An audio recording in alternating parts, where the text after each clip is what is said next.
Bom, vamos começar então, Caio e Edu, podemos? Pode. Vamos, por favor. Então, gente, boa noite a todos. Meu nome, para aqueles que não me conhecem, é Eduardo Lima.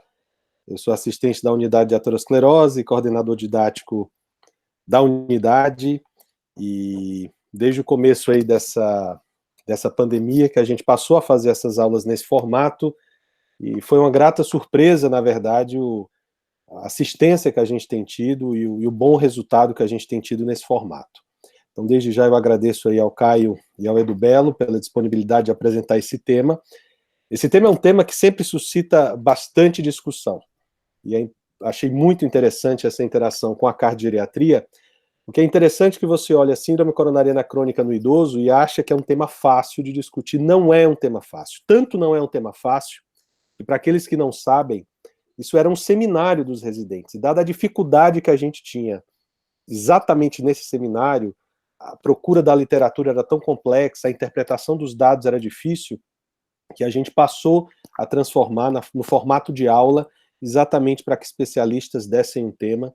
Então, esse tema que é aparentemente simples, não é um tema simples. E é um tema de relevância para todos nós, clínicos, como abordar uma população onde, à medida que a idade avança, você aumenta a incidência de eventos aterotrombóticos e, ao mesmo tempo, aumenta a taxa de complicações das intervenções. Como abordar essa população que é portadora de uma doença onde o benefício normalmente se dá em longo e muito longo prazo, né?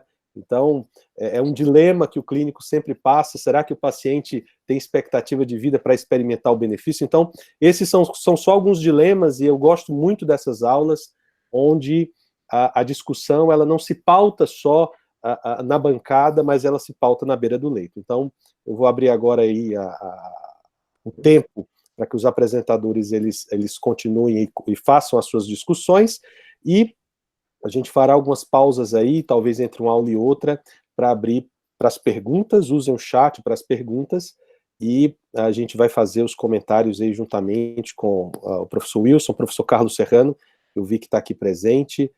Nós temos aqui diretores aí de 2 unidades, além, obviamente, dos fellows, acho que de ambas as unidades. Bom, boa noite a todos.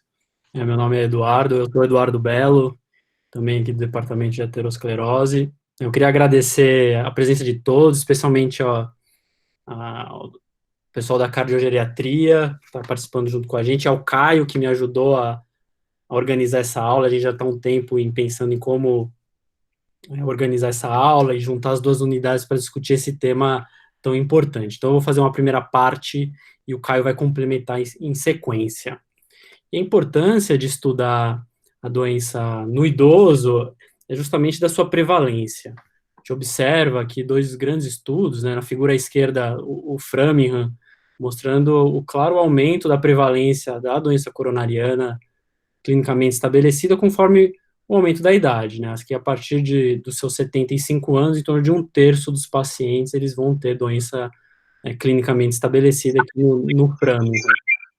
Aqui à direita, um outro estudo que é o Cardiovascular Health Study, ele traz uma outra informação, né, além do aumento progressivo com a idade, que é a diferença entre os sexos, que é algo já classicamente conhecido, né? A mulher, ela tem a doença aterosclerótica geralmente atrasada, em torno de 10 anos em relação ao homem, pela questão hormonal, a proteção hormonal, e o homem acaba tendo uma prevalência maior do que a mulher. A gente observa aqui nesse estudo, 80 anos, 47% dos homens e 31% das mulheres com doença coronariana estabelecida. Então, é uma prevalência extremamente alta a partir das faixas etárias maiores.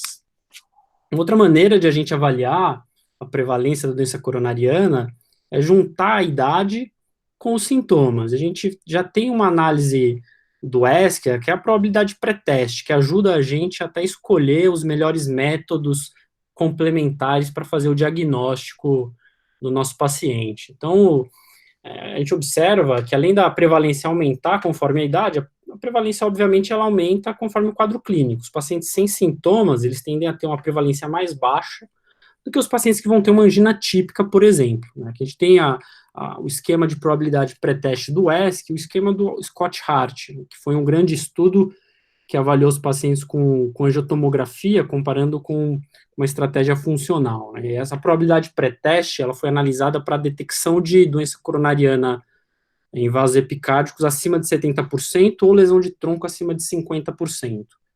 Então, por exemplo, um paciente do sexo masculino acima de 70 anos com angina típica, a probabilidade dele é em torno de 61%, né, acima de 70 anos, né? Já numa mulher, a mesma angina típica, uma probabilidade de 30% acima de 70 anos, né? Mostrando também essa questão do sintoma na mulher, que mulher acaba tendo outras multicomorbidades, disfunções microvasculares, isso acaba também comprometendo a questão do sintoma com a probabilidade de doença. Então, a gente tem essa informação para juntar junto com a idade do quadro clínico. Em relação às indicações de revascularização, que é o tema dessa aula, e as peculiaridades do paciente idoso, a diretriz, que eu trago a última diretriz de 2018, ela não faz uma separação específica entre idoso ou não. Ela traz uma indicação geral, ela separa em dois, uma indicação para prognóstico e uma indicação para sintoma. A indicação para prognóstico, a clássica lesão de tronco grave, DA proximal, biotria arterial em paciente com disfunção ventricular grave, menor do que 35%, uma área isquêmica grande, acima de 10%, uma artéria derradeira, que seria uma única artéria com uma lesão grave e as outras duas artérias coronárias fechadas, e a indicação que eu vou tentar mostrar nessa aula, que é a indicação, acho, mais importante, mais nobre, que é a qualidade de vida e sintomas dos nossos pacientes. Algumas dessas indicações têm sido extremamente questionadas hoje em dia em relação a prognóstico, principalmente a indicação para DA proximal e a indicação para área isquêmica grande, extremamente questionáveis, e eu vou mostrar isso na nossa discussão. Em relação especialmente aos pacientes idosos, a diretriz ela faz algumas considerações. É uma população mais suscetível à polifarmácia, efeitos colaterais de drogas, então ela coloca esse cuidado que tem que ser realizado. A preferência de estente farmacológico, apesar de que há uma preferência em toda a população com doença coronária, se for submetida à intervenção percutânea, mas aqui ela coloca no paciente idoso. O acesso radial, que também ele é preferencial em todos hoje em dia, mas especialmente na população idosa, que é uma população que tem uma maior ocorrência de eventos de sangramento relacionados ao acesso. Então, o acesso radial é o acesso preferencial. E aqui ela faz uma consideração que, em relação à decisão para revascularizar o paciente, isso que a gente vai tentar abordar nessa aula, a gente tem que levar em consideração aspectos múltiplos, sintomas, isquemia, fragilidade do nosso paciente, comorbidades, expectativa de vida. O que dizem as evidências, né, dos pacientes idosos? Eu trago aqui uma subanálise do estudo Courage. O estudo Courage foi um grande estudo que analisou os pacientes, que randomizou os pacientes para o tratamento medicamentoso inicial ou tratamento medicamentoso mais uma intervenção coronariana percutânea. O estudo Courage, ele tem uma análise pré-especificada da subpopulação idosa. Como é que foi a definição de idoso do estudo Courage? Foi 65 anos, né? Ele separou entre menor do que 65 anos, maior do que 65 anos. Classicamente, isso tem sido realizado nos estudos de coronária, até porque a população mais idosa, principalmente acima de 80 anos, elas tendem a ser excluídas e até, então, são subrepresentadas nos estudos. O estudo Courage, ele mostra duas informações interessantes. Primeiro, a gente comparar os pacientes mais jovens com os idosos, né, a taxa de mortalidade, obviamente, ela vai ser maior, vai ser praticamente o dobro nos pacientes idosos. Mas a informação que a gente quer saber é se a intervenção coronariana ela teria algum benefício acima do tratamento clínico. E mesmo nos pacientes idosos, assim como o estudo original não mostrou esse benefício, a subpopulação idosa também não foi demonstrado esse benefício. Então, você agregar a intervenção percutânea não reduziu morte, não reduziu infarto, ou mesmo os desfechos combinados, né, demonstrando aqui que realmente o tratamento clínico, como uma estratégia inicial, ele é seguro, ele é realmente o mais importante nos pacientes. A gente também tem a análise da população idosa do nosso estudo, do Estudo Coração, do Estudo MAS2, do professor Vadir Webb, os 10 anos de segmento desses pacientes, avaliando a questão da idade. Quem fez essa análise foi o Dr. Paulo Cury. Também separamos os pacientes conforme 65 anos, né, foi o critério utilizado. Um subgrupo idoso, ele tem uma idade média de 70 anos, comparado com uma idade média de 54 anos nos pacientes não idosos, considerados nesse estudo. E quando a gente vai comparar as duas populações, um terço da população é idosa e os outros 2/3 não, os pacientes mais jovens, eles têm uma maior proporção de tabagistas, né, do que os pacientes idosos, que 37%, comparado com 20%, com significância estatística. E também tem uma diferença, apesar de que numericamente pequena, mais significante do ponto de vista estatístico, com menor HDL e o maior triglicérides nos pacientes mais jovens. E o que nós observamos, o que o Dr. Paulo Cury observou nos nossos pacientes do MAS2?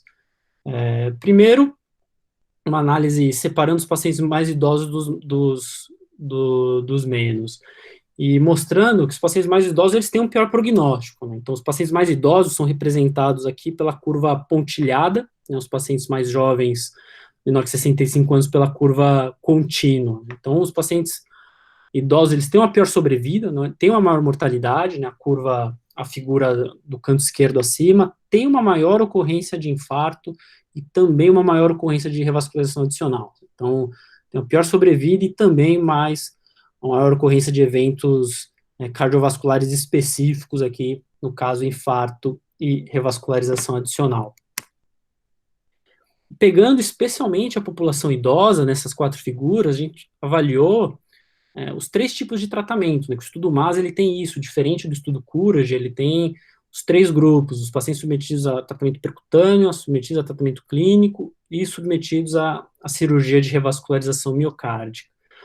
Além disso, tudo mais, ele é um estudo que inclui um perfil de população mais grave que o estudo COURAGE, por exemplo. O estudo COURAGE tinha em torno de um terço, uniarterial, biarterial e triarterial. Aqui o MAS2 é um estudo de multiarteriais, mais de 90% com lesão em DA, então são pacientes realmente mais graves.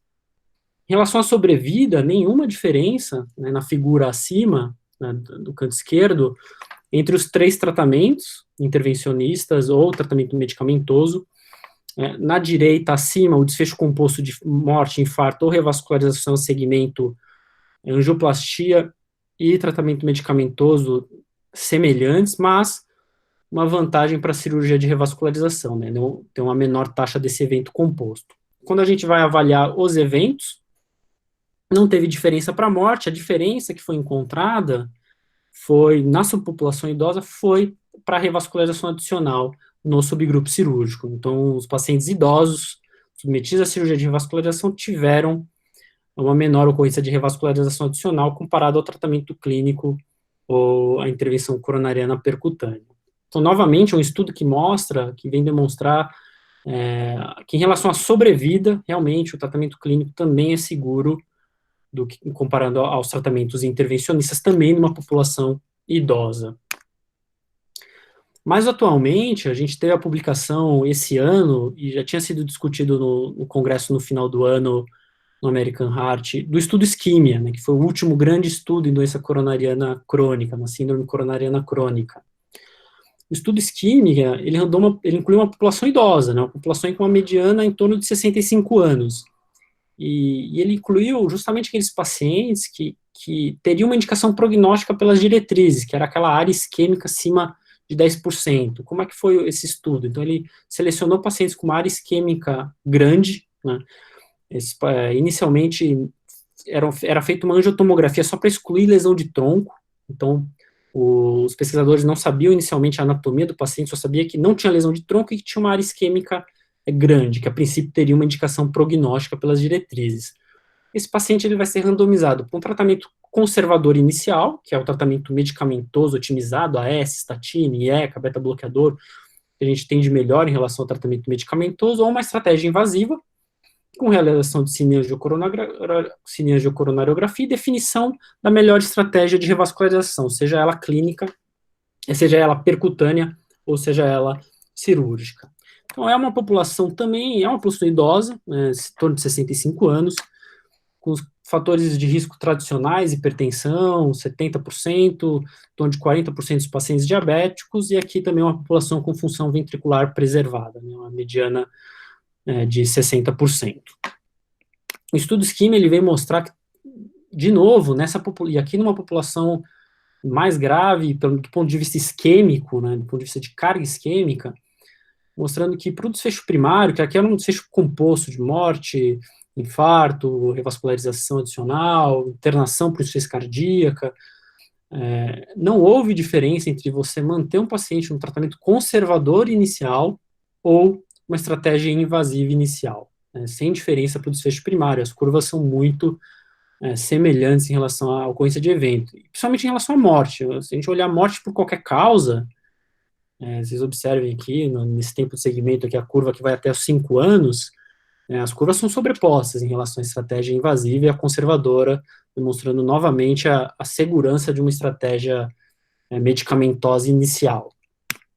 Então, questionando aquelas indicações. Aqui a indicação de isquemia, que era o principal foco do estudo, mas questiona também a indicação de ideia proximal, são duas indicações que eram baseadas em subanálises ou registros, e aqui a gente tem um estudo randomizado, avaliando essa questão da isquemia, e uma grande população com DA proximal também foi analisada, uma subanálise desse estudo, mostrando também não ter benefício prognóstico. Então, são duas indicações prognósticas que tendem a ser bem questionáveis hoje em dia. Mas a estratégia de revascularização, ela tem um benefício, que é um benefício extremamente importante para o paciente, que é o benefício sintomático. E o estudo Schema, ele demonstrou uma informação muito importante, até para decidir no nosso paciente. Esses gráficos, eles demonstram a probabilidade no eixo Y do paciente estar livre de angina, né, no segmento, e no eixo X é o Seattle Angina Questionnaire, que é um score que avalia a qualidade de vida em relação à angina, né? Quanto maior esse score, melhor a qualidade de vida e menor a frequência de angina. Quanto menor o score, maior a frequência de angina, pior a qualidade de vida.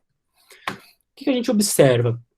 A gente observa, primeiro, que o benefício da estratégia invasiva ele tende a ser maior no começo, né, e ele vai perdendo efeito ao longo do tempo. E, além disso, ele demonstra que o benefício da estratégia invasiva, ele principalmente nos pacientes mais sintomáticos.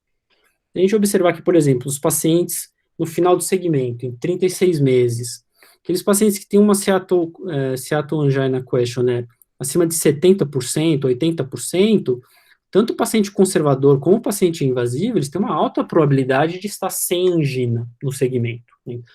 Mas os pacientes mais sintomáticos, conforme o score vai diminuindo, eles têm um benefício sintomático, de alívio sintomático maior do que a estratégia invasiva, né? Então, a estratégia invasiva, ela tem esse benefício, mas esse benefício ele é principalmente reservado para os pacientes mais sintomáticos. Aqueles poucos sintomáticos, muito provavelmente, muito possivelmente, eles vão ficar bem com tratamento conservador também em relação à qualidade de vida. Bom, além de indicar a revascularização, a gente precisa escolher a estratégia. E como é que a gente vai escolher num paciente idoso, que é um paciente peculiar e que tem diversas características que precisam ser analisadas? Classicamente, a gente faz essa indicação entre intervenção percutânea ou cirúrgica pautada em 4 características principais. Complexidade anatômica, e hoje em dia a gente tem o Syntax Score, que é um score que analisa essa complexidade de maneira objetiva, e quanto maior a complexidade, esse paciente tende a se beneficiar da cirurgia de revascularização em detrimento do procedimento percutâneo. Diabetes mellitus, que a gente já tem o grande estudo, que é o Freedom, mostrando o benefício da cirurgia no paciente diabético multiarterial, a disfunção ventricular, que também é o estudo STITCH, mostrando o benefício da cirurgia, a lesão de tronco, que é uma característica específica que, em geral, não sei em situações específicas, tende a ter um maior benefício da cirurgia de revascularização.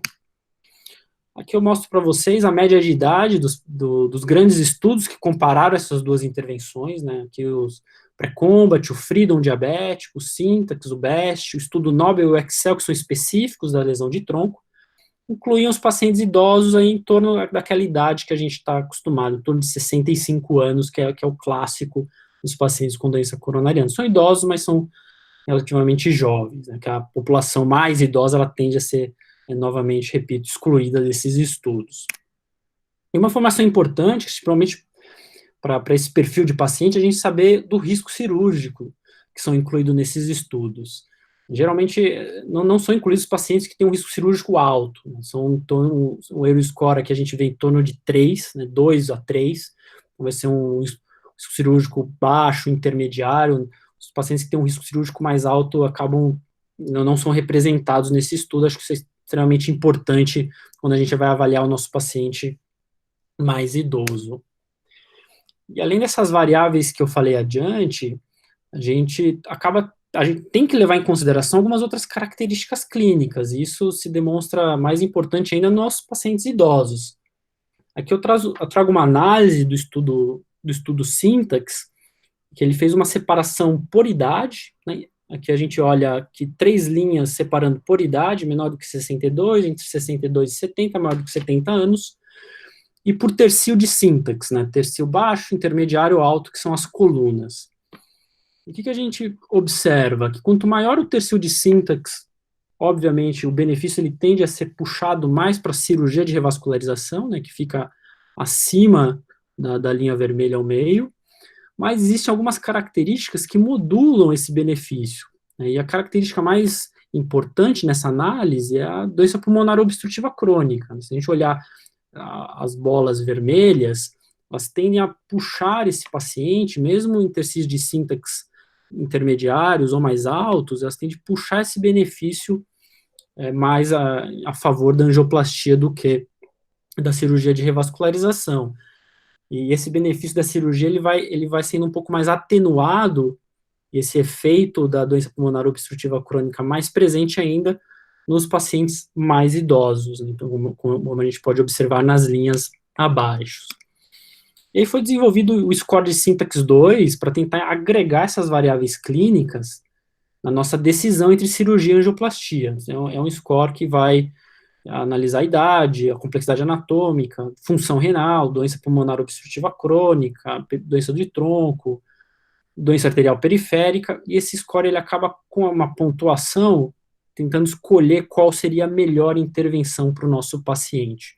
Obviamente, a idade e a doença pulmonar obstrutiva crônica, por exemplo, a pontuação acaba sendo diferente. Doença pulmonar obstrutiva crônica vai pontuar muito para uma intervenção cirúrgica. Também a pontuação em relação à idade, ela vai ser diferente da cirurgia do que em relação à intervenção percutânea. A pontuação da idade ela é maior, acaba pontuando mais na intervenção cirúrgica do que na intervenção percutânea. Então, é um score que pode ser utilizado. A gente não tem nenhum grande estudo randomizado aplicando ele, a gente já tem um estudo Syntax 2 mostrando que esse score pode ser utilizado e ajudar nessa seleção desses pacientes. Então, aqui eu agregaria uma outra parte, né, naquelas características que eu falei inicialmente. Principalmente no paciente idoso, eu acho que isso vai ter uma importância muito grande, né? Que é as comorbidades, é o risco cirúrgico. E aqui em vermelho, eu gostaria de destacar, e isso o Caio vai falar com maior propriedade na outra parte da aula dele, que é a fragilidade. Isso precisa ser muito bem analisado no idoso para definir a melhor estratégia de revascularização. E, infelizmente, nos nossos scores, a gente não tem, tanto no Syntax 2, o próprio Euroscore não tem uma análise muito objetiva objetiva e adequada de fragilidade bem validada para ser aplicada. Isso acaba sendo o que acaba pecando nessa análise, e o paciente idoso precisa ser avaliado quanto também a fragilidade. O Caio vai discorrer sobre isso na sequência. Então, eu queria terminar minha parte, antes do Caio, com 3 mensagens. A primeira é que o tratamento intervencionista não reduz mortalidade na grande maioria dos pacientes com síndrome coronariana crônica, né? O nosso foco, o nosso objetivo, ele deve ser inicialmente numa terapia medicamentosa, otimizada, adequada. E os procedimentos de revascularização, obviamente, eles são úteis para prognóstico, aquele perfil, paciente com tronco, com disfunção principalmente, mas na grande maioria das vezes, a revascularização ela é útil na melhora de qualidade de vida e sintoma, principalmente naqueles pacientes mais sintomáticos que não responderam a um tratamento medicamentoso inicial. E por último, no nosso paciente idoso, a gente tem que levar em consideração o risco cirúrgico, que a gente tem algumas ferramentas, a Euroscore, para ser analisado, o próprio STS, que é o da Sociedade Americana, comorbidades, a gente tem o Syntax Score 2, que agrega algumas outras comorbidades que se demonstraram importantes nessa decisão, função renal, doença pulmonar obstrutiva crônica, doença arterial periférica, demonstrou a importância do impacto da idade nessa decisão, então é um score que também pode nos auxiliar e precisa ser melhor estudado para ser aplicado também. E a fragilidade, que vai ser o foco da aula do Caio, também é muito importante e precisa ser analisada para definir o melhor procedimento de revascularização. Enquanto o Caio prepara aí, então, a apresentação dele, só fazer aqui alguns comentários. Primeiro, parabenizar o Edu Belo aí pela apresentação dele, pontuando de uma forma muito atual os principais estudos que falam aí dessa interação, na verdade, entre os idosos, a população idosa e os desfechos em doença coronariana crônica. Isso é um problema que a gente vê todo dia na prática clínica. Eu costumo dizer para os residentes no ambulatório, geralmente nas reuniões, que o clínico ele tem 5 grandes dilemas na doença coronariana crônica. Primeiro, indicar ou não indicar CAT. Segundo, indicar ou não indicar revascularização, baseado no que você encontra no CAT. Terceiro, uma vez indicada a revascularização, se o tratamento vai ser cirúrgico ou percutâneo. Quarto, a factibilidade do procedimento. E quinto, se o paciente vai aceitar ou não aquela proposta que a gente oferece em relação ao tratamento. Esses são, na verdade, os grandes dilemas do clínico, e eu vou dizer que na população idosa a gente tem, basicamente, peculiaridades em todos esses dilemas. A própria indicação do CAT, às vezes, já é problemática, baseada na redução de ritmo de infiltração glomerular, a possibilidade de nefropatia induzida por contraste, complicações vasculares. Então, vejam você que não é fácil, às vezes, indicar o CAT. A indicação da revascularização, você pontuou muito bem, Edu, que apesar das peculiaridades, parece que não há interação, pelo menos com a idade, talvez com a funcionalidade, como o Caio vai mostrar. Procedimento cirúrgico sempre traz grande angústia, principalmente para o paciente e para a família, dado o risco do procedimento e a morbidade relacionada à cirurgia. A factibilidade, às vezes, é complicada, esses pacientes eles têm aterosclerose muito difusa, ou mesmo vaso de fino calibre, o que às vezes dificulta o procedimento, artérias muito calcificadas, o que gera uma dificuldade de aceite pela família e pelo próprio paciente. Eu acho que tudo isso tem que ser considerado, e a ausência de interação da idade com os resultados nos grandes trials faz com que a gente se estimule, na verdade, a conduzir essa população, evitando o subtratamento. Então, o que eu costumo falar é que, normalmente, nesses trabalhos, talvez pelos grandes idosos, por aqueles octogenários, aqueles acima de 80 anos, serem não excluídos, mas subrepresentados, a gente não vê uma grande interação nas análises de subgrupo da idade especificamente, ou do valor da idade com o resultado, mas eu acho que a resposta talvez esteja, de fato, na funcionalidade. Então, eu estou ansioso para ver essa apresentação do Caio, porque uma certeza eu tenho, seguramente a idade isoladamente ela não deve ser usada nessa tomada de decisão. Ela é até uma variável que entra nas equações, o Syntax 2 considera, ela recebe ponderação diferente para cada tratamento, mas ela não deve ser usada de forma isolada, isso é um fato. Então vou pedir que o Caio, já está tudo montado aí, apresente a aula dele, no final a gente abre para as questões.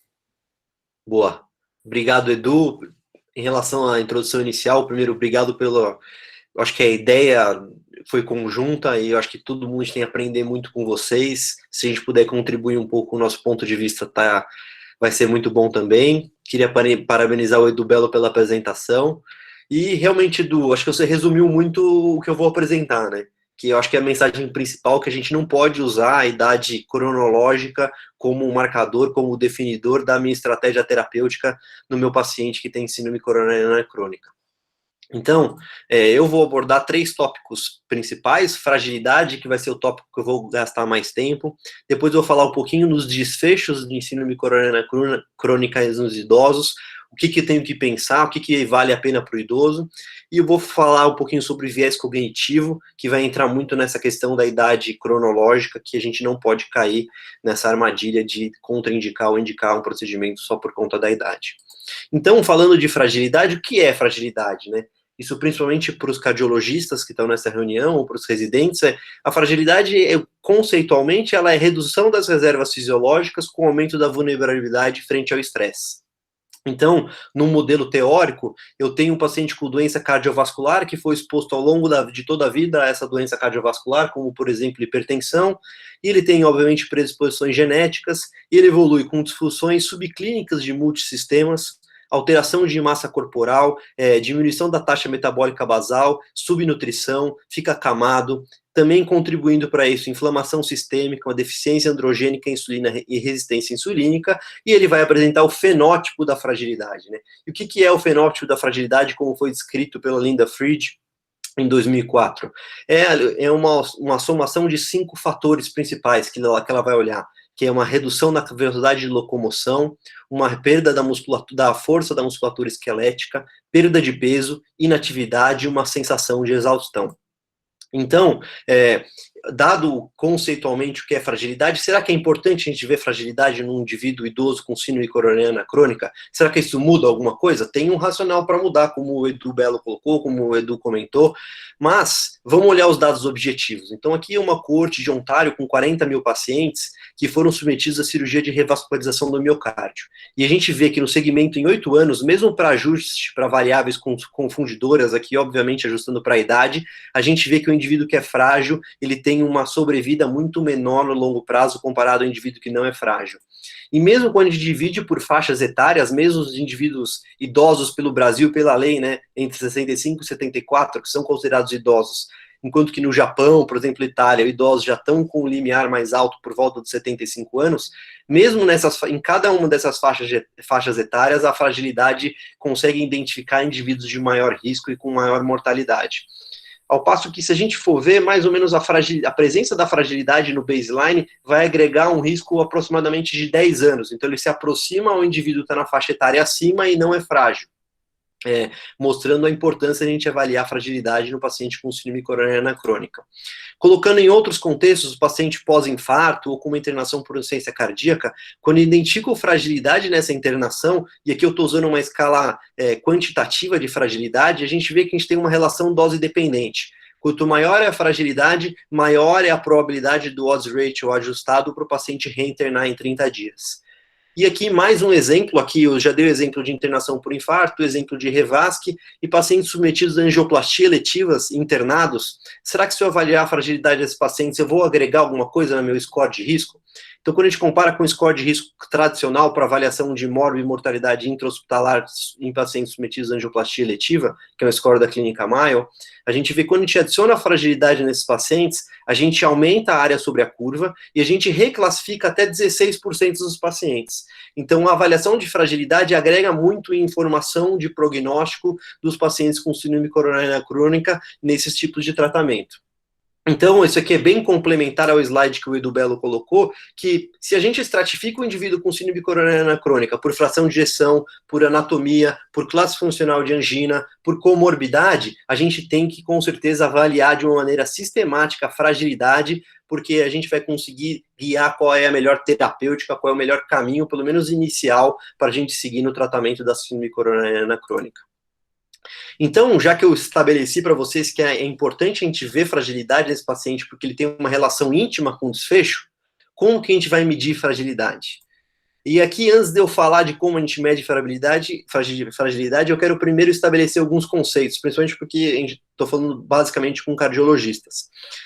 A gente ouve, às vezes, o termo paciente que tem multimorbidade, ou ele tem incapacidade, ele tem dependência para atividades de vida diária, como ele sendo frágil.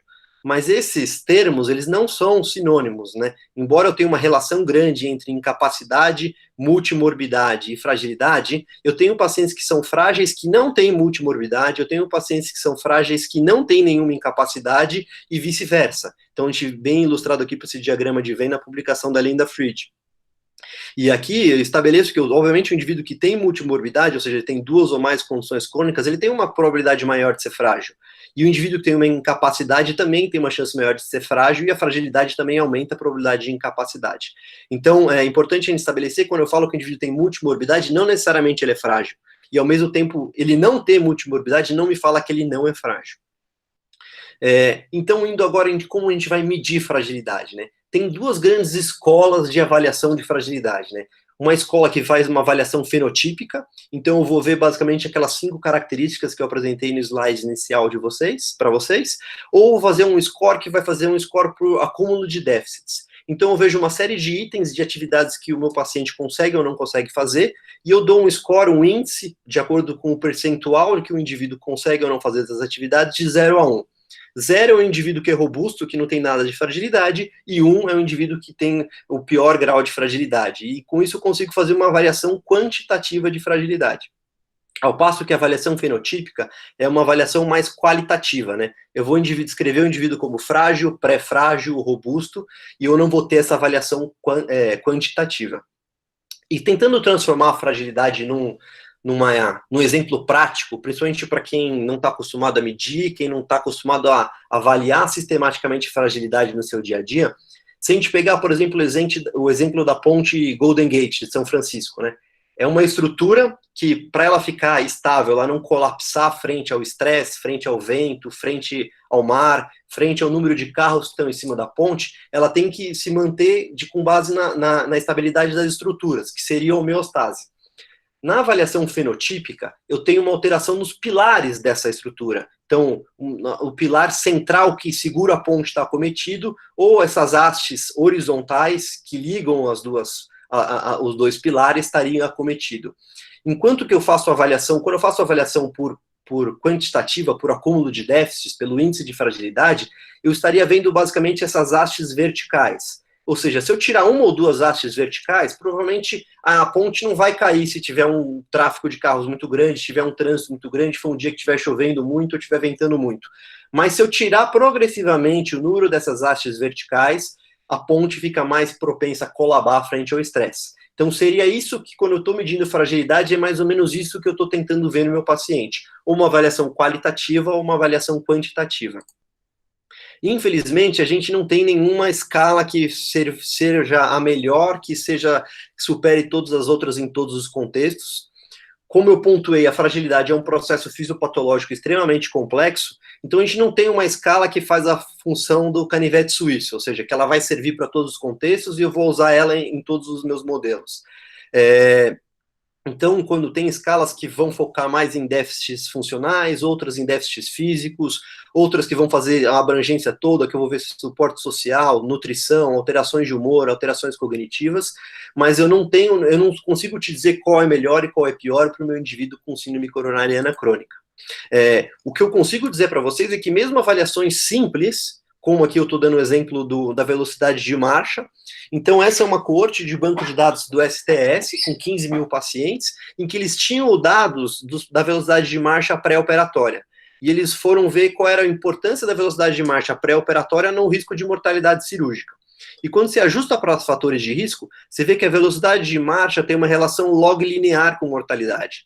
Então, quando o indivíduo demora mais de 6 segundos, que vai ser o corte aqui de 0,83, a gente tem uma relação dose dependente. Para cada milímetro, 0,01 milímetro por segundo que o paciente perde em velocidade de marcha, ou seja, quanto mais segundos ele demora para percorrer os 5 metros, maior é o risco dele ter mortalidade cirúrgica. E o indivíduo que completa esses 5 metros em menos de 6 segundos, ele não tem a mortalidade aumentada. E ele completar isso num tempo menor, também não dá a ele proteção cirúrgica. Então seria funciona mais ou menos como um corte dicotômico a partir do 0,86, e do 0,86 para baixo é um risco logarítmico, em que eu vou aumentando progressivamente. E aqui, dando um outro exemplo da importância de dar uma avaliação simples como a velocidade de marcha, são indivíduos internados com doença arterial coronária que foram realizar sim angiocoronariografia, que tiveram a DAC confirmada pelo CAT. E aí, quando você vê a velocidade de marcha desses pacientes e vai ver a sobrevida dele em 6 meses, mesmo ajustando para fatores de risco, a velocidade de marcha reduzida teve um odds ratio de 4 para a predição de mortalidade em 6 meses. Aqui, independentemente do tratamento que o paciente recebeu, cirúrgico, clínico, angioplastia. Então, Se eu passo que eu não consigo dizer para vocês como a gente deve medir fragilidade, eu consigo dizer para vocês como a gente não deve medir. E se tem uma coisa que a gente não deve fazer, é olhar para o paciente e falar que ele é frágil de uma maneira subjetiva, que seria o eyeball, né? Eu bato o olho no paciente e falo que ele é frágil. Aqui, dando só um exemplo, é um estudo pequeno com 47 pacientes da Nova Zelândia, em que eles pegaram o fellow de último ano da cardiologia, que eles chamam de registrar, e pegaram 2 assistentes 1 e 2, e pediram para eles fazerem a avaliação que eles costumam fazer, cardiológica, do paciente internado por uma condição cardíaca, e dizer ao final da consulta se ele era frágil ou se ele era não frágil. E eles aplicaram em todos esses pacientes a avaliação de fragilidade por uma escala objetiva, que eles usaram o REFS, que é uma escala de Edmonton. E a gente vê que a taxa de concordância entre os avaliadores e aí o score de fragilidade objetivo pelo coeficiente de Cohen's é muito baixa. Então, variou entre 0,04 e 0,25. Então, não tem a concordância entre os examinadores e o teste de fragilidade é muito pequena. E isso é a rotina que a gente vê no nosso ambulatório de cardiogeriatria. Eu canso de ver paciente que entra, fala, ele é frágil, a hora que a gente aplica o score de fragilidade, a gente surpreende e vê que ele não é frágil.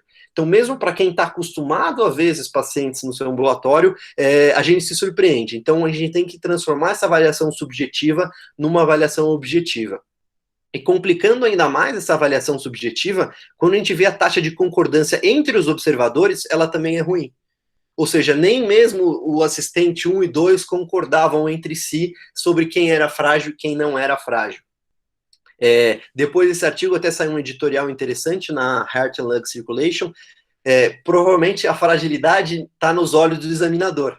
Então, a gente não deve fazer essa avaliação subjetiva, essa avaliação pelo eyeballing, para determinar quem é frágil e quem não é frágil. A gente tem que fazer a avaliação de uma escala objetiva. E aí, como que eu faço no meu serviço, né? Obviamente, a gente tem que adaptar a sua rotina. O que você consegue fazer? Eu acho que tem que ser essa pergunta, né? Eu acho a velocidade de marcha um ótimo triador. Eu acho que ele pode, pegando um outro exemplo da nossa prática clínica, funcionaria como um dedímero para investigação de TEP. Se eu faço um paciente, eu faço a velocidade de marcha de 5 metros, ele tem uma velocidade de marcha de 5 metros boa, acima de 0,83, ele funcionaria como um dedímero menor do que 500 para embolia pulmonar, ou menor do que 10 vezes a idade, ele praticamente me confirmaria que o meu paciente é robusto, que ele não é frágil, e eu poderia entender isso na hora de digitar qual é a melhor terapêutica para o meu paciente. Se eu tiver uma velocidade de marcha alterada, ou seja, demorou mais de 6 segundos para andar 5 metros, aí eu preciso fazer uma escala mais avançada, eu preciso fazer um exame mais detalhado, eu preciso fazer uma avaliação geriátrica ampla para determinar se meu paciente é frágil, não é frágil ou se ele é robusto. Uma das escalas que eu recomendo essa escala chama Essential Frailty Toolset, que foi publicada pelo Afilalo no JACC em 2017. Foi uma escala montada originalmente em pacientes com estenose aórtica que iam ser submetidos ou intervenção cirúrgica ou intervenção transfemoral com TAV, e eles viram que foi a escala que teve o melhor preditor de mortalidade nos 2 cenários. Basicamente, ela é multidomínio, acho que isso que é forte dela, mas ela é muito rápida e fácil de ser aplicada, porque 2 variáveis dela são laboratoriais, hemoglobina e albumina, e no consultório, o que você tem que fazer é pedir para o paciente levantar e sentar da cadeira 5 vezes e ver o tempo em que ele completa isso, e fazer um teste cognitivo rápido. Aí, essa escala já foi validada com várias ferramentas para avaliação cognitiva. Um Minimental, um Minicog, um 10CS, que são ferramentas para fazer screening cognitivo de uma maneira rápida. O 10CS, por exemplo, a gente faz no nosso ambulatório de rotina, não demora mais do que 3 minutos. E aí, nessa escala, quando o FT maior ou igual a 3, o paciente é frágil, o score de 0 a 2, o paciente não é frágil. E aí, então, dado que a fragilidade ela tem uma relevância disso, ela tem uma implicância com prognóstica, mas mais do que isso, quando eu reconheço que o meu indivíduo é frágil e tem uma síndrome coronariana crônica, além de eu modificar a terapêutica cardiovascular que eu estou propondo para o meu paciente, qual o tratamento que eu vou fazer, eu posso, às vezes, até encaminhar, para eu identifico uma condição que necessita de um acompanhamento geriátrico especializado, eu também vou fazer intervenções para reduzir fragilidade, né? A gente sabe que a promoção à atividade física, uma dieta hiperproteica, hipercalórica, eu posso reverter esse fenótipo de fragilidade. Além disso, hoje, talvez daqui 10 anos a gente esteja falando, tem estudos randomizados acontecendo para para tentar agir no processo fisiopatológico da fragilidade. Então, talvez se eu der um remédio, um fármaco que vai agir no processo de inflamação sistêmica, ou mesmo de sarcopenia, será que eu não consigo reverter essa fragilidade e tornar meu indivíduo robusto? Então, é importante a gente reconhecer e fazer essa avaliação sistemática no nosso ambulatório. Pulando um pouco de fragilidade, agora falando um pouco nos desfechos de síndrome coronariana crônica no idoso, como o Edu comentou, se a gente pegar os principais estudos publicados entre 2011 e 2016, no Circulation, no JAMA, no Lancet e no New England, quais são os desfechos que esses estudos veem? A maior parte dos estudos vê desfecho de MACE, então morte, evento isquêmico e evento cerebrovascular, ou morte, infarto e revascularização. Então a maior parte dos estudos randomizados controlados que ditam a nossa terapêutica vão ver isso. Mas será que esses são os desfechos mais importantes para um idoso frágil? Será que para ele é importante, não é mais importante a capacidade física e cognitiva, a qualidade de vida, como o Edu falou, o grau de independência que ele mantém da sua família, o tempo que ele fica livre do sistema de saúde? E essa é uma variável que a gente tem usado bastante em insuficiência cardíaca, especialmente pacientes que internam com uma frequência muito grande. Então é mais uma coisa que a gente tem que ponderar e perguntar para o paciente e família o que eles pensam, qual é a evidência. Então, quando eu indico uma revascularização por prognóstico, o que eu penso em diminuir? Será que isso é relevante para o idoso, ou será que ele tem mais medo das complicações da intervenção que eu vou fazer? E uma coisa que o Edu Lima bate muito no ambulatório, quando eu era residente, aprendi muito com ele, o pensamento ficou, eu levei para a cardiogeriatria, que é, quando a gente pensa em uma indicação prognóstica, por exemplo, uma DA proximal no paciente com síndrome coronariana crônica e fragilidade, será que o risco da doença é maior ou menor do que o risco do procedimento? Ou será que se eles forem iguais, supondo que o risco da doença é uma mortalidade de 10% em 10 anos e o risco do procedimento é de 9%. Então eu vou pegar aquele risco da doença que está dividido em 10 anos e eu vou trazer para um dia, para o dia da intervenção que eu vou fazer. Então é mais uma coisa para a gente pensar na hora da gente decidir por uma intervenção agressiva, por uma cirurgia de revascularização no paciente idoso. E para terminar, eu vou falar um pouco do viés cognitivo, se tem uma coisa que eu quero que vocês guardem da aula, da minha apresentação, é isso. Por favor, não cometam esse erro. Então, quando a gente faz um viés cognitivo, a gente tem dois tipos de pensamentos, né, de processos. O processo tipo 1 e o processo tipo 2. Processo tipo 1 são processos reflexivos, né, que vão ser influenciados por personalidade, sexo, estado afetivo, idade, experiência, a característica da tarefa que você está executando, as condições ambientais e o contexto que você está inserido, por impressões prévias que você teve. Os processos tipo 2 são processos mais lentos, mais analíticos, vão ver educação, treinamento, raciocínio crítico, competência lógica, racionalidade, sua habilidade intelectual, feedback que você já recebeu em outras situações semelhantes. E quando que acontece o viés cognitivo? Quando o processo tipo 1, quando a decisão só depende do processo tipo 1, ou quando o processo tipo 1 se sobressai ao processo tipo 2. Então você acaba pegando um atalho mental para sua decisão. Será que isso acontece no tratamento da síndrome coronariana crônica em idoso? Acontece. E qual é um viés que está comprovado que acontece? É o viés do dígito esquerdo, do dígito à esquerda, o left digit bias. Provavelmente todo mundo já sofreu esse viés quando foi numa loja de R$1,99 e comprou um produto porque ele custava R$1,99 ou deixou de comprar porque ele custava R$2, ou seja, você olhou só o dígito à esquerda para tomar sua decisão, não percebeu a percepção do valor absoluto do custo do produto em si. E esse ano saiu esse artigo, essa carta ao editor do New England, que eram dois centros, Columbia e Harvard. Eles pegaram dados do Medicare de 2006 a 2012 e pegaram pacientes com 80 anos que estavam entre 2 semanas da data de aniversário de 80 anos, ou seja, até 2 semanas antes ou até duas semanas depois, e dividiu em 2 grupos. Indivíduos que estavam 2 semanas antes do aniversário, em amarelo, indivíduos que estavam até 2 semanas depois do aniversário de 80 anos. E a gente vê qual o percentual desses pacientes que o médico que estava cuidando deles indicou cirurgia de revascularização do miocárdio. A gente vê que para os pacientes que tinham 79, 11 meses e 14 dias, a taxa foi de 7%.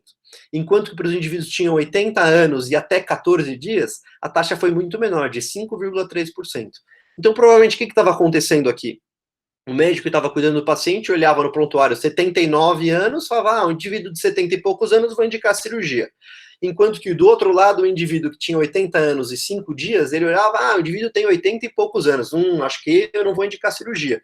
E com isso você chegou numa taxa de indicação cirúrgica muito menor. Sendo que não tem uma plausibilidade biológica, porque provavelmente a diferença de, se você ajustar, é um N grande aqui, um N de 9 mil pacientes, mesmo ajustando para todos os fatores confundidores, a diferença, não tem um racional para ter uma diferença biológica muito grande entre esses dois grupos. E se a gente for uma coisa para aguçar ainda mais nossos pensamentos, se a gente for olhar a mortalidade foi muito menor nos pacientes que tinham 79 anos,99, comparado aos pacientes que tinham 80 anos,01.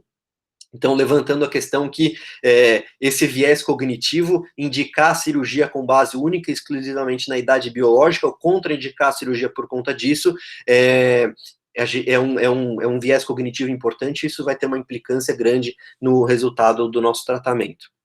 Então, o ponto principal que eu quero levar que quero que vocês levem para casa dessa minha apresentação é que quando eu olho o indivíduo no ambulatório, provavelmente eu estou vendo só essa pontinha do iceberg. Então, eu vou fazer minha avaliação tradicional da síndrome coronariana crônica, eu vou ver se ele tem sintomas, eu vou ver a anatomia dele, eu vou ver o teste funcional, eu vou ver comorbidades, fração de ejeção, eu vou ver, obviamente, se ele tem uma expectativa de vida boa, mas se eu não fizer uma avaliação profunda de fragilidade, eu não vou saber o quão fundo vai esse iceberg. Então, eu não vou ter uma ideia melhor da reserva funcional que um paciente tem, da sua reserva pulmonar, da sua reserva cardíaca, da sua reserva renal, da sua alteração cognitiva, se ele tem alteração de humor ou não, se ele tem sarcopenia, se ele vai ter um processo de cicatrização adequado ou não. Então, eu não vou conseguir guiar minha terapêutica. Obviamente, a gente não é preto no branco. Não é que o indivíduo que é frágil eu nunca vou indicar cirurgia, não é que em todo indivíduo que seja robusto eu vou indicar cirurgia sempre. Mas é mais uma ferramenta que entra aqui no nosso arsenal para a gente tomar a decisão. Obviamente, tem alguns estudos que vão testar hipóteses comparando indivíduos frágeis versus não frágeis, mas se a gente não pensar nisso no dia a dia e não padronizar nossa avaliação, a gente nunca vai ter resposta para esses pacientes idosos frágeis ou em prognósticos pré-frágeis com síndrome coronariana crônica. Era isso que eu tinha a falar para vocês, acho que sobrou algum tempo aí para a gente discutir. Bom, parabéns, Caio, parabéns pela apresentação. Eu vou fazer só 2 comentários, depois vou abrir, né, para que os professores possam comentar. Em primeiro lugar, dizer que você aprendeu bem quando rodou como residente ali em 2015, de fato. Cuidar de uma doença que tem uma mortalidade cirúrgica no nosso instituto de cerca de 5%, entendendo que o risco anual dessa doença, ela paira ali entre 2% e 3% na média da população, é complicado, né? Sim, é complicado pegar o risco de 3, 4, 5 anos de uma pessoa e jogar na mesa cirúrgica. Então, as decisões na doença coronariana crônica, elas são muito difíceis por isso, coisas que no agudo, que as pessoas acham muito difícil, as decisões são relativamente fáceis, né? Você está diante ali de um estado agudo, onde a morbimortalidade da doença é da casa dos 2 dígitos, eu estou falando de 15%, 20%, é mais fácil, acaba sendo mais fácil de decidir pressionado pelo maior risco. O segundo ponto que eu queria comentar, e eu acho que aqui talvez esteja a questão mais importante, que facilitaria muito a nossa vida, assim como na coronária, a geriatria, e você pontuou isso muito bem, ela não quer trabalhar com subjetividade. Em coronária a gente não gosta de subjetividade. Ninguém fala de CAT feio, de CAT complexo, a gente usa o Syntax Score para graduar essa complexidade. A gente não fala em lesão grave, a gente fala em lesão com ou sem isquemia, e hoje a gente tem um FFR, que é uma forma fisiológica de você graduar o quão grave aquela lesão é. A gente não fala em alto risco cirúrgico, a gente pontua isso através do Euroscore, a gente pontua isso através do STS, de outras escalas de risco. Então, de fato, você graduar a fragilidade de uma forma subjetiva é algo que deve ser desencorajado. Agora, o que é necessário, Caio, isso seria sim interessante, seria que esses scores conversassem com os nossos scores na cardiologia. Se você for olhar, por exemplo, isso só é contemplado no Euroscore como a mobilidade pobre. É uma das pontuações do Euroscore, essa e só, de uma forma subjetiva. Então, isso não é contemplado no nosso score de risco. Então, eu sei que, e você falou que são muitos scores de fragilidade, infelizmente, eles não conversam com os nossos scores de risco. Isso é uma limitação, na verdade, e eu imagino que daqui para frente a gente deva tornar essa avaliação, tirar aquela coisa do jeitão de você olhar e tentar subjetivamente graduar o paciente e passar para uma forma mais objetiva de graduação. Eu acho que o futuro está exatamente aí. Uma objetividade e em scores validados em grandes estudos específicos para essas populações. Eu gostaria de abrir para os nossos professores, perguntar se o professor Serrano tem algum comentário para fazer, e depois o professor Wilson Jacob. Em primeiro lugar, eu queria agradecer aí a participação dos dois, excelentes aulas do Eduardo e do Caio, e colegas de residência e de Toronto, do que eu me lembro, os dois foram juntos nessa viagem aí, é uma dupla muito boa.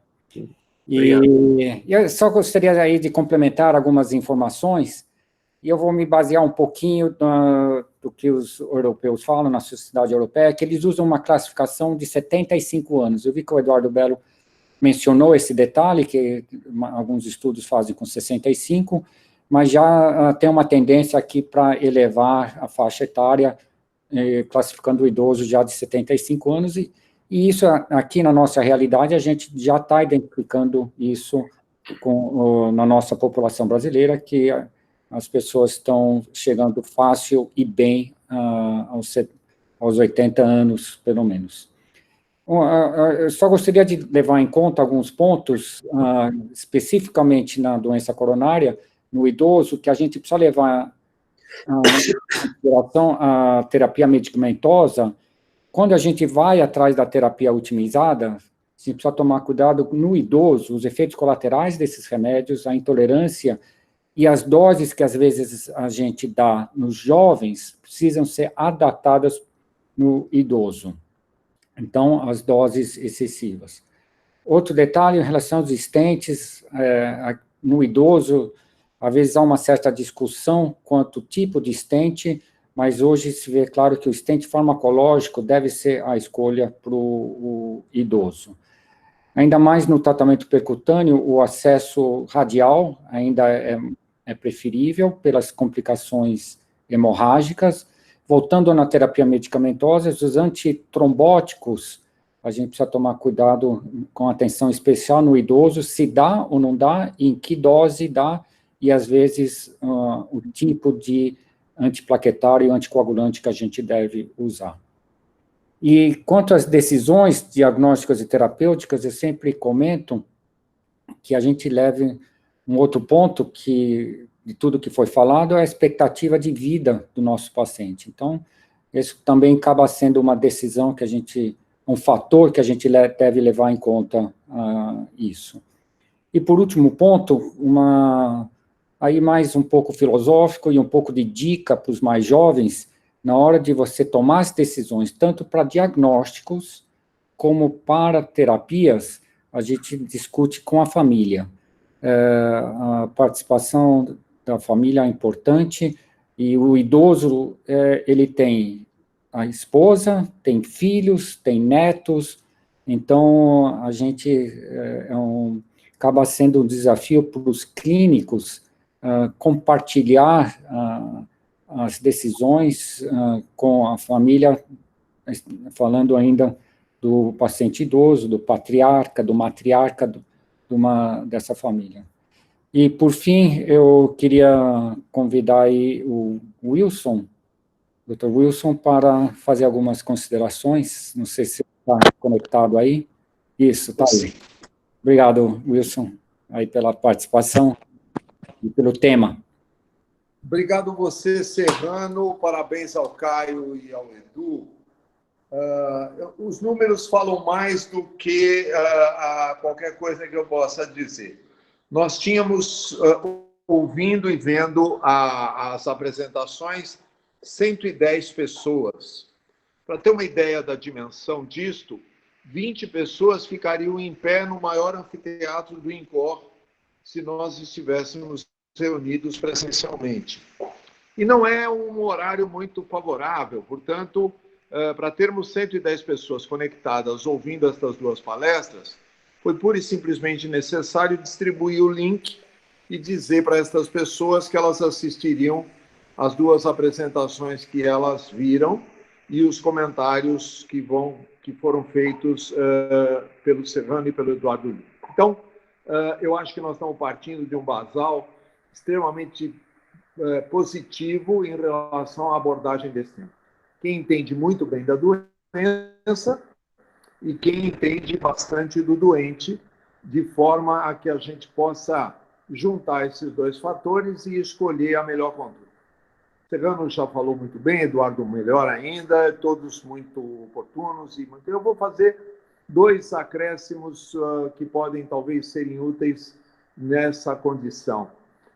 A primeira é dizer que nós, da mesma maneira que o tempo todo insistimos em não valorizar a idade cronológica como fator preponderante na tomada de decisão, dizer que também não levamos em conta a quantidade de vida a ser adicionada por aquele tratamento e como fator preponderante. A qualidade desta vida é, sem sombra de dúvida, o melhor. Então, algo que diminua sintomas e que nos dê uma sobrevivência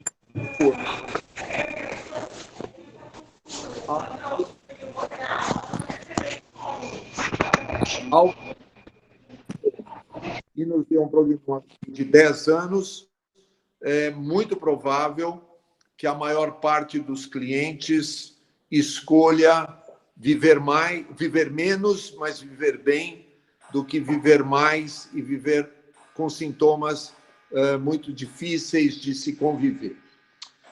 O segundo ponto que eu acho de suma importância, e foi muito bem dito pelo Serrano, eu só acrescentaria, ainda temos idosos que não são ouvidos, e eles têm o que falar.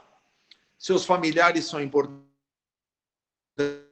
importantíssimos, principalmente os seus familiares de maior convivência, são fundamentais para serem ouvidos nesta tomada de decisão, mas às vezes em que eu vi uma conduta temerária dar mais certo foi às vezes em que havia um uníssono entre a vontade do cliente, a vontade dos familiares e a vontade do profissional em seguir aquilo como meta a ser atingida. Vale para a terapêutica das doenças vasculares, como é o caso da doença coronariana, mas vale também para a terapêutica da doença oncológica, vale para a terapêutica de uma prótese articular, vale tudo isto. Tem sido muito importante ouvir o cliente, dizer o que ele quer e o que ele está disposto a compartilhar em termos de participação na proposta diagnóstica e terapêutica que nós temos a lhe oferecer. Por último, um comentário bastante importante. Quando eu me interessei pela área da geriatria, tudo o que acontecia depois dos 60 anos era ilustrado pelo desconhecimento. Não havia nada sabido e muito a saber tudo o que acontecia após os 60 anos. E, não por curiosidade, não por coincidência, foi estabelecido que 60 anos ou mais era o indivíduo idoso. Nós já sabemos muito do que acontece dos 60 até os 79, só para usar um número, mas não sabemos muito o que acontece dos 80 em diante. Muito provavelmente estabelecemos como meta agora entender melhor este idoso de 80 ou mais. E muito provavelmente a maior parte dos senhores viverá a época em que o grande desconhecimento vai ser daqueles que terão 100 anos ou mais. E aí talvez a gente mude a terminologia, mas o que muda, na verdade, é a nossa área de visão, né? Quando marcávamos o tempo em horas, tínhamos uma relatividade do tempo completamente diferente quando marcamos agora em centésimos ou milésimos de segundo. É o olhar mais acurado para a unidade que nós estamos vivendo, ou que nós estamos avaliando, que nos dá a dimensão daquilo que a gente conhece e daquilo que a gente não conhece. Terminando, eu acho que nós vamos ter que afinar os nossos parâmetros de avaliação para que eles falem e conversem entre si. Está perfeita essa consideração do Eduardo Lima de que nós temos que ter algo, quase um Esperanto, viu, Eduardo Lima? Um idioma que todos conheçam, embora Esperanto ninguém conheça, mas o idioma comum a todos, para que quando a gente descrever um paciente com as características que ele tem, os demais todos entendam de quem é que nós estamos falando, e isto inclua a questão biológica e a questão biográfica. Mas nós estamos muito mais próximos disto do que já estivemos há poucas décadas atrás, por isso que eu acho que num curto intervalo de tempo, principalmente nesse sentido da cardiogeriatria, dentro dos seus pares de especialidades da cardiologia, nós estaremos cada vez mais conversando num idioma comum a todos. Parabéns pelas apresentações e parabéns a todos que tiveram presentes para ver isso. Acho que tem muita pergunta para ser feita e eu não quero ocupar mais o tempo de vocês. Bom, vou deixar aqui, então, agradecer aqui a presença e a participação do professor Wilson, deixar aqui aberto para as eventuais perguntas. Aqueles que quiserem fazer a pergunta podem fazer, se não, usem o chat. Mas, desde já, eu acho que uma grande mensagem, professor Wilson, que a gente poderia deixar aqui, somando essas duas especialidades, o cardiologista ele tem uma fixação por mortalidade. Isso é engraçado, porque normalmente quando sai algum trabalho, há uma certa frustração do cardiologista quando não tem resultado em redução de mortalidade. O isquímia, que foi um estudo que o Edu Bello mostrou nessa apresentação, foi muito disso, uma frustração. O estudo foi negativo para a mortalidade, mas foi positivo para a melhora de qualidade de vida e melhora de sintoma.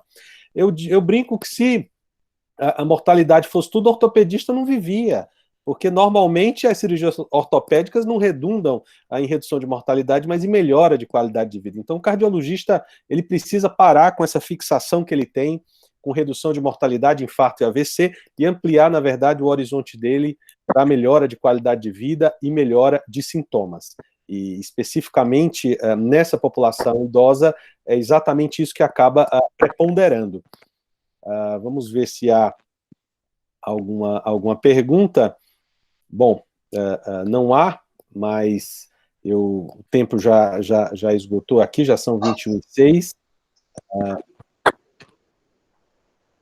Eu gostaria só de fazer uma observação em relação a um comentário que o Edu fez, só para me apresentar. Eu sou Yolanda Garcia, sou geriatra, tá? E assim, o professor Wilson antecipou muitas das observações que eu iria fazer, então, indo direto a um outro comentário. Uma coisa que acontece bastante em relação, por exemplo, ao procedimento anestésico, é que a anestesia já foi o terror da cognição dos idosos e hoje não é mais. Por quê? Porque o procedimento anestésico passou a respeitar as peculiaridades dos idosos, ele passou a ser adaptado aos limites funcionais desses indivíduos com mais idade. Então, uma provocação para o Edu, tá? Será que essa pior resposta ao tratamento invasivo do indivíduo de mais idade, e, sinceramente, eu não me impressiono muito com pacientes de 75 anos, não. Eu começo a ficar animada quando eles passam dos 85, né? Que é quando a gente vê com muita clareza as modificações típicas do envelhecimento, pelo menos nos dias de hoje. Mas será que esses procedimentos não estão precisando ser um pouco mais adaptados às limitações de reserva funcional desses indivíduos de mais idade?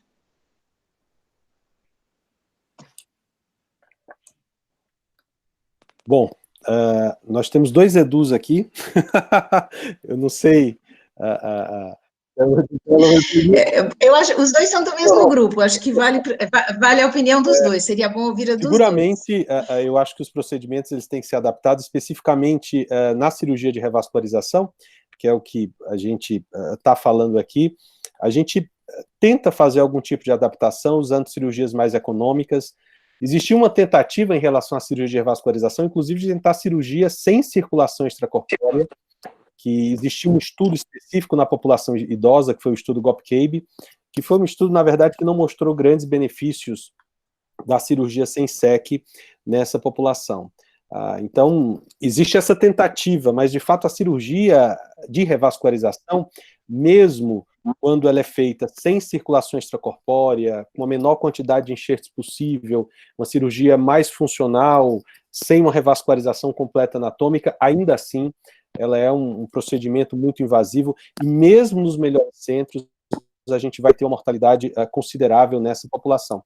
O que há de opção hoje em dia, nesse cenário, acaba sendo o procedimento percutâneo, e com todas as suas limitações, o que a gente vê, pelo menos, não nos estudos randomizados, mas nos grandes registros, principalmente americanos, é que acaba sendo o procedimento preferido nessa população, principalmente acima de 80 anos, é um procedimento com menor morbidade.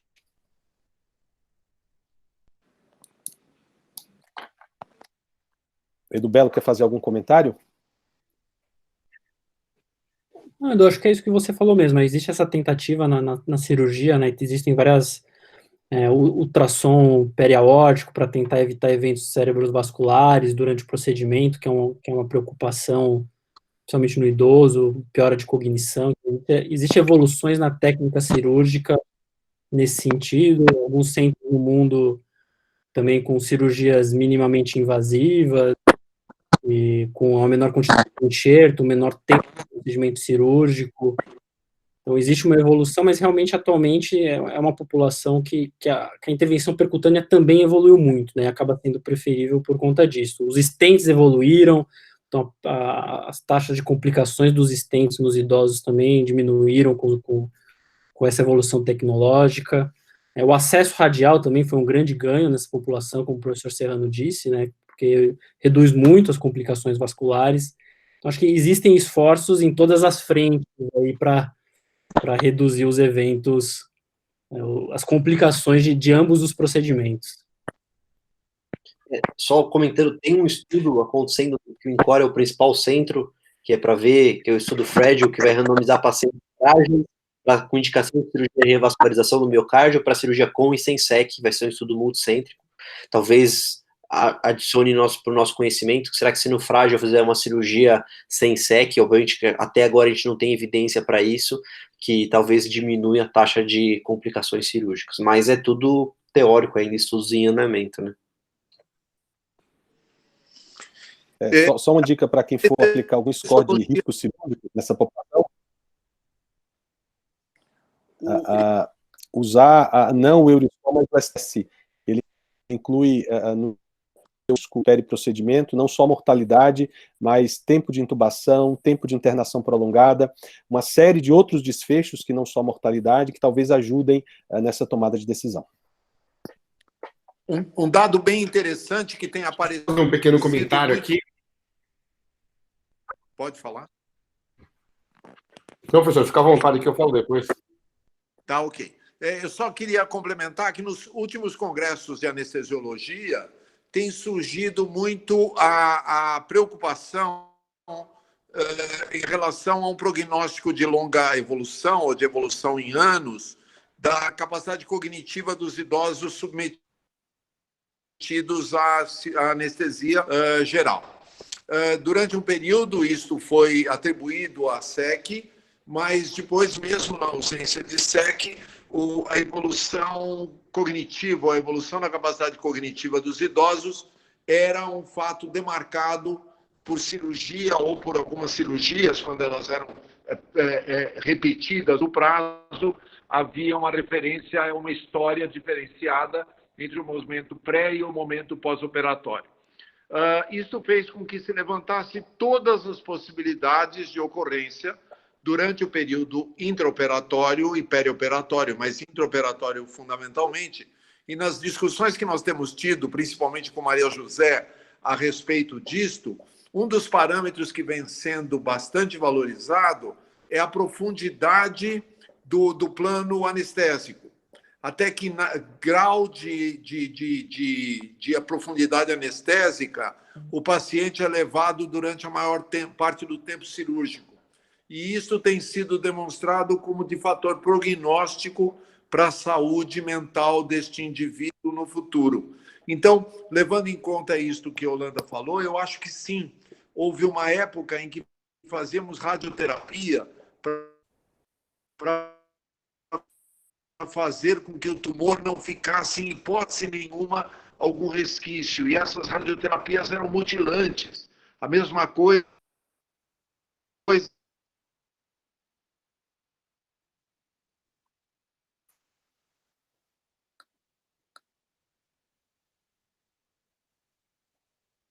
as redes, para que não houvesse nenhuma possibilidade oral, fazíamos todos os procedimentos terapêuticos, e aí, no caso, o procedimento da anestesia para o procedimento terapêutico cirúrgico, ela vai ter que ser modulada de uma maneira mais fina para permitir que o procedimento seja realizado nas suas melhores condições e para que o prognóstico desse paciente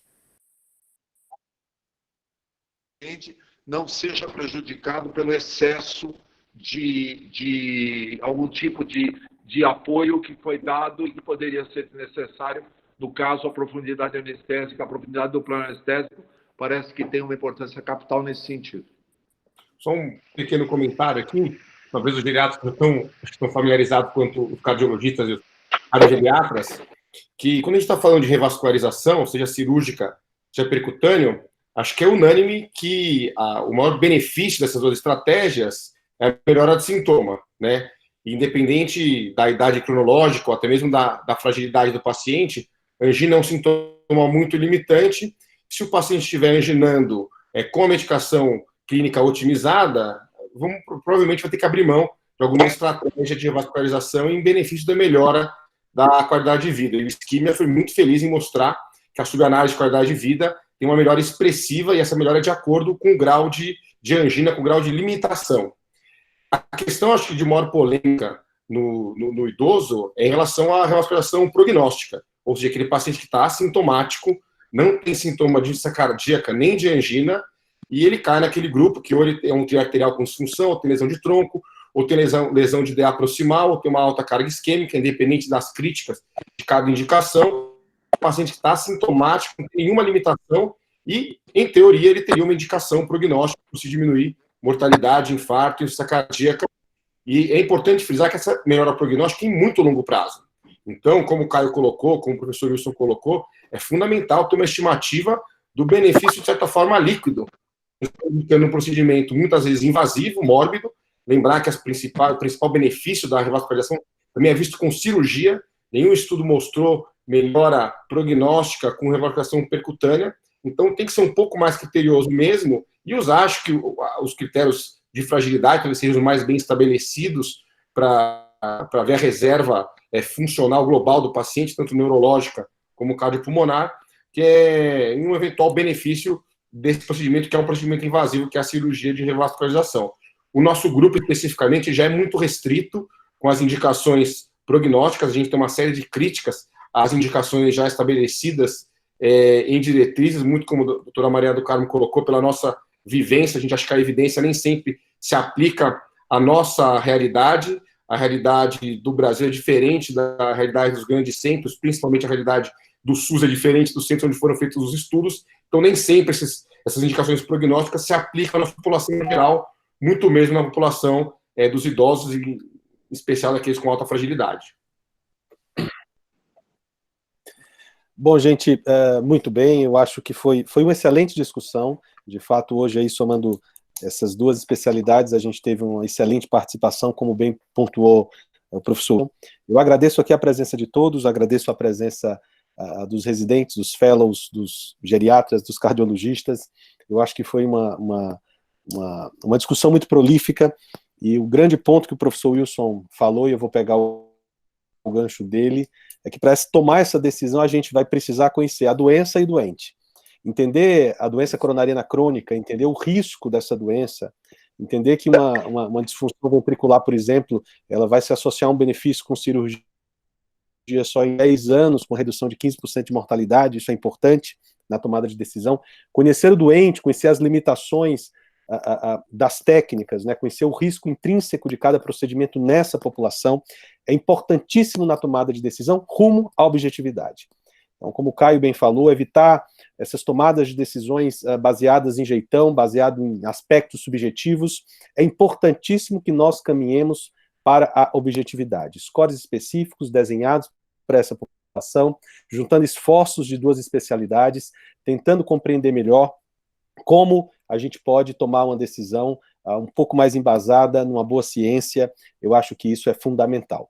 Desde já, a gente deixa aberto aqui essas nossas reuniões, né, para aqueles que participam pela primeira vez, elas estão acontecendo pelo menos 2 vezes na semana, às terças e às quintas. Fica aqui o convite para quem quiser participar do nosso cronograma teórico, e eu agradeço a presença de todos, agradeço a presença do professor Wilson, do professor Carlos Serrano, parabenizo aí o Caio Tavares e ao Edu Belo pelas brilhantes aulas, e que essa não seja uma aula só, a gente vai voltar a conversar sobre esses temas daqui para frente, e eu acho que essa interação só tem a engrandecer ambas as especialidades. Gente, boa noite a todos e obrigado. E parabéns ao Caio pelo aniversário. Caio. É verdade, parabéns. Obrigado todo mundo. Boa, Caio. Obrigado. Valeu, cara. Valeu, Edu. Um abraço para todos. Abraços. Tchau, tchau.